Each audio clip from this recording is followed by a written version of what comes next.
like being an artist, I think. I read a lot about, artistry, just kind of like the complexities of being a working artist, being a performing artist, and like, where does that fall in the cultural landscape of our society? So here we go.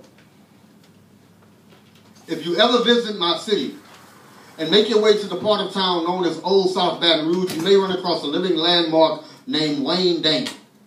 You will know it's him by the snow-coated dreadlocks that flurry down the center of his back, the avalanche urgency in his speech, and the few teeth that hold on to the roof of his mouth like destitute hurricane victims.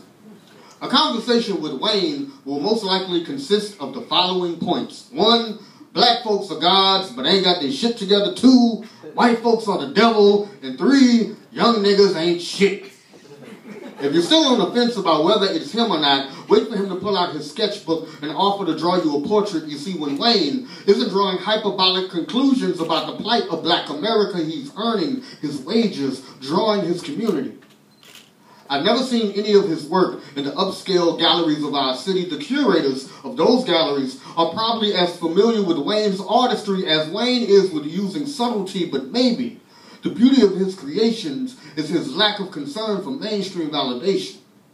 He is an unsung hero, a moving mural of penny-colored skin stretched across a cigarette frame, a culture contributor, an orchestrator of hues, shades, and tones with a mosaic heart and innovative fingers, and he is not alone.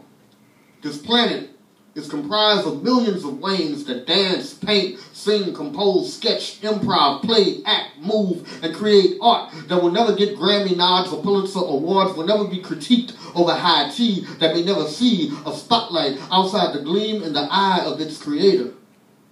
At the core, I write because I'm not sure what else to do with the museum of language that sits in my skull.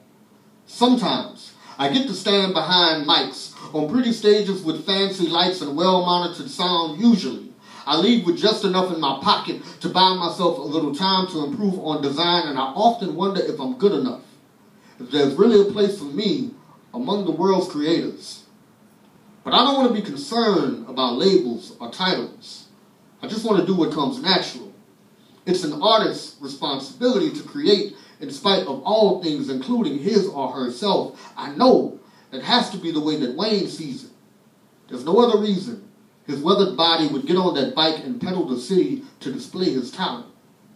I guess I want to create with the will of Wayne, and I know that if he ever colored me green, he wouldn't have his hues confused.